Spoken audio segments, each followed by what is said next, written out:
राहुल गांधी ने पीएम मोदी को लेकर विवादास्पद बयान दिया है। राहुल गांधी ने पीएम मोदी के लिए अपशब्द का इस्तेमाल किया।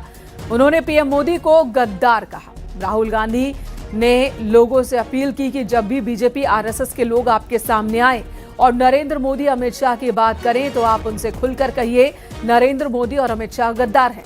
बीजेपी आरएसएस गद्दार है क्योंकि आप लोगों ने मिलकर देश को बेचने का काम किया है। गंभीर आरोप लगाए गए हैं राहुल गांधी की ओर से प्रधानमंत्री नरेंद्र मोदी और गृह मंत्री अमित शाह पर।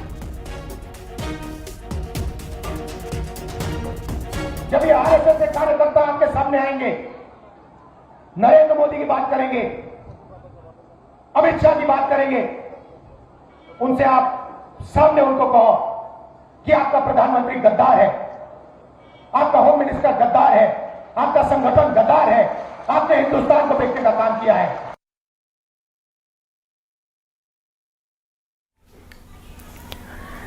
राहुल गांधी के इस बयान पर बीजेपी ने पलटवार किया। राहुल गांधी ने देश के लोगों का अपमान किया है, ये कहना है बीजेपी का। पाकिस्तान की भाषा बोलते हैं राहुल गांधी।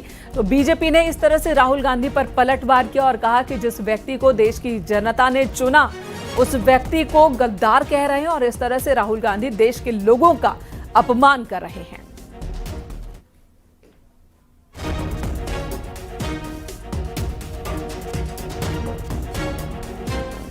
एक 140 करोड़ देशवासियों द्वारा चुने गए प्रधानमंत्री नरेंद्र मोदी को गद्दार कहकर राहुल गांधी ने स्पष्ट कर दिया कि राहुल गांधी की वही भाषा है जो पाकिस्तान की भाषा है। राहुल गांधी की पार्टी को पाकिस्तान बैक करता है। राहुल गांधी का remote control anti India elements के अंदर है। इसीलिए आतंकवादी हाफिज सईद हो जो कांग्रेस पार्टी को अपना मसीहा पार्टी कहता हो, या हर आतंकवादी या पाकिस्तान के अंदर बैठा हर सरगर्मा हो जो कांग्रेस पार्टी की सरकार हिंदुस्तान के अंदर चाहता हो।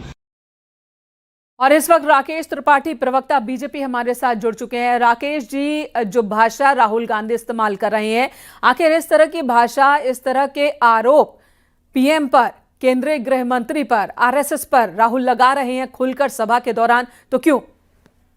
मानसिक संतुलन खो बैठे हैं।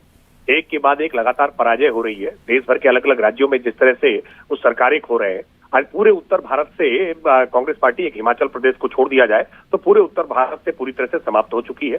आज पूरी दक्षिण भारत में देखा जाए तो केवल कर्नाटका और केरल 2 राज्य बचे हैं जहां कांग्रेस पार्टी बची है। बाकी पूरे दक्षिण भारत में आज कांग्रेस पार्टी का कोई वजूद नहीं बचा है।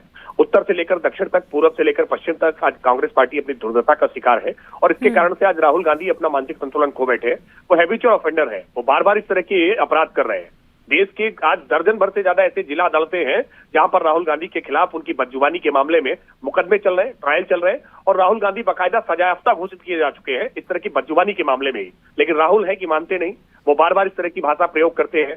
देश के लोकसभा में लीडर ऑफ अपोजिशन जैसे गंभीर पद पर, महत्वपूर्ण पद पर रह करके भी इस तरह की भाषा का प्रयोग करे। प्रधानमंत्री जी के लिए राकेश जी, वो कह रहे हैं कि भारत को बेच दिया इन्होंने, संविधान खतरे में, और फिर संविधान की उन्होंने कॉपी दिखाई और साथ ही अंडमान निकोबार में जो काम चल रहा है उस मुद्दे को बार बार उठा रहे हैं। को खरीदने की हैसियत और ताकत किसी में नहीं है। धरती पर कोई ऐसा पैदा नहीं हुआ है जो भारत को खरीद सके। राहुल गांधी जब इस तरह की बात करते हैं ना तो समझ में आता है कि वो भारत को समझते नहीं है। पहले वो भारत को समझें। अपना जमीर जरूर बेच चुके हैं राहुल गांधी, गिरवी रख चुके हैं जॉर्ज सोरोस के पास, तमाम विदेशी ऐसे मुल्कों के हाथों में जो चाहते हैं कि भारत ताकतवर ना हो, भारत को अस्थिर किया जाए, भारत की राजनीतिक सत्ता कमजोर हो। इसके लिए राहुल गांधी को पपेट की तरह से इस्तेमाल कर रहे हैं और राहुल गांधी उनके लिए एक आज इस्तेमाल हो रहे खिलौने जैसे हैं। इसलिए जितनी चाबी भरी राम ने उतना चले खिलौना, एक जो पुराना गाना है, आज उस तरह से है। विदेशी तो आप ये कह रहे हैं कि विदेशियों के शय पर राहुल गांधी इस तरह की बातें कर रहे हैं और देश के लोगों को बरकरार रहे हैं। अंशु अवस्थी भी हमारे साथ जुड़ चुके हैं, कांग्रेस प्रवक्ता है। अंशु जी, राहुल गांधी का ये कहना कि पीएम गद्दार है, उन्होंने देश को बेच दिया, बीजेपी वाले कह रहे हैं कि विदेशियों की भाषा बोल रहे हैं राहुल गांधी।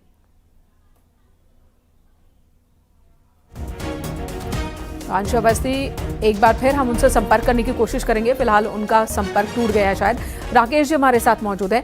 राकेश जी, बार बार इस तरह के आरोप लगाना, फिर तथ्यों को रखना और फिर तथ्यों में गोलमोल बात कर देना, इसका जनता पर कोई असर होता है क्या?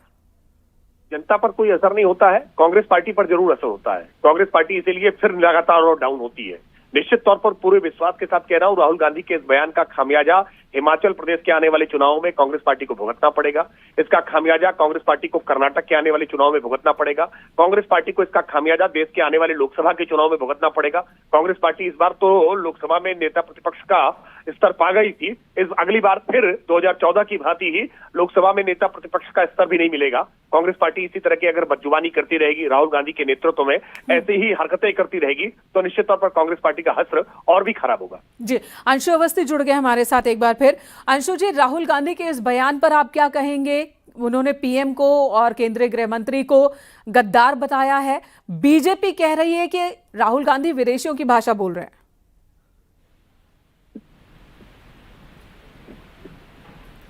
अंशु जी, आवाज मिल रही है आपको? जी जी, मिल रही है जी। तो विदेशियों के शह पर, जॉर्ज सोरोज जैसे लोगों की शह पर राहुल गांधी इस तरह की भाषा का इस्तेमाल कर रहे हैं, ये बीजेपी पलटवार कर रही है। देखिए, जब आप कहते थे कि देश नहीं झुकने दूंगा, मोदी जी कहते थे, और अमेरिका के सामने सरेंडर हो गए, एपस्टीन फाइल में नाम आ चुका है उनका, तो क्या कहा जाएगा? गद्दारी तो कहा जाएगा। आपने देश की संप्रभुता से खिलवाड़ किया। अडानी अंबानी जो सीधे निवेश करेंगे अमेरिका में, भारत के लोग क्या करेंगे? आप 9.5 लाख करोड़ का माल खरीदेंगे अमेरिका से। तो ये दिखता है कि प्रधानमंत्री ने देश की संप्रभुता से, देश के हितों से कंप्रोमाइज किया है। तो ऐसे लोगों को तो गद्दारी कहा जाएगा ना।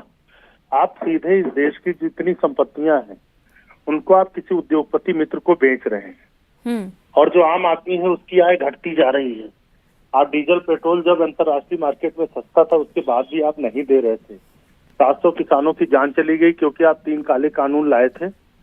आपने बताया वो सही है, फिर आपने माफी मांगी।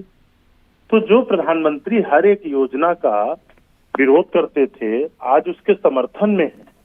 इससे तो ये पता चलता है कि आपने देश के लोगों को झूठ बोला, धोखा दिया। तो झूठ बोलने वाले, धोखा देने वाले गद्दार ही होते हैं और कोई नहीं होते। अमेरिका के साथ जो आर्थिक संबंध है वो आज या पिछले 10 साल में तो बने नहीं, इससे पहले से रहे हैं। कुछ इसी तरह के आरोप यूपीए गवर्नमेंट पर लगते रहे थे कि अमेरिका के हाथों यूपीए गवर्नमेंट ने देश को बेच दिया है। तब आप लोग कहते थे कि वक्त की जरूरत है। अब जब वही आर्थिक व्यवस्था है, आर्थिक सिस्टम है, तो अब आप कह रहे हैं कि देश को बेच दिया है। सवाल संबंध का नहीं है, संबंध हमेशा रहे। हमने ऐसी कोई उनके साथ डील नहीं साइन की कि जिससे देश के लोगों का नुकसान हो। मोदी जी ने जो डील की है उसमें क्या किया उन्होंने कि अमेरिका के हाथों भारत के किसानों का गला काटने की तैयारी कराई है। भारत का जो कृषि व्यापार है वो अमेरिका के लिए बिना किसी आयात शुल्क के खोल दिया गया है। अब वहां पर बड़े बड़े खेत है, बड़े बड़े किसान हैं, बड़े बड़े उत्पादन है। तो वो लोग अगर हिंदुस्तान में आके अपना मक्का बेचेंगे तो हिंदुस्तान का आदमी क्या करेगा? तो आप कह रहे हैं कि गद्दारी हो रही है। तो ये बताइए, आपको लग रहा है कि पब्लिक आपकी बातों को मान रही है? मान रही है पब्लिक, हमारी बातों को मान रही, तभी तो जो लोग 400 सीटें लेकर संविधान बदलना चाहते थे उनको जनता ने सबक सिखाया, हराया। पश्चिम बंगाल में अभी सरकार बनानी, असम में रिपीट हो गए। क्या फर्क पड़ता है? सरकार लूट ले रहे हैं आप, सरकार लूटने से सच्चाई थोड़े बदल जाएगी। आप वोटिंग को भी नहीं मान रहे हैं, चुनाव को नहीं मान रहे हैं। चलिए, धन्यवाद आपका इस वक्त जुड़ने के लिए। तो राहुल गांधी के इस बयान पर बवाल मच गया है। बीजेपी लगातार पलटवार कर रही है और कह रही है कि राहुल गांधी की भाषा विरोधियों की, पाकिस्तान की भाषा की तरह है। विदेश से जो चाबी भरी जाती है उसी तरह से राहुल गांधी बयानबाजी करते हैं बिना कुछ सोचे हुए।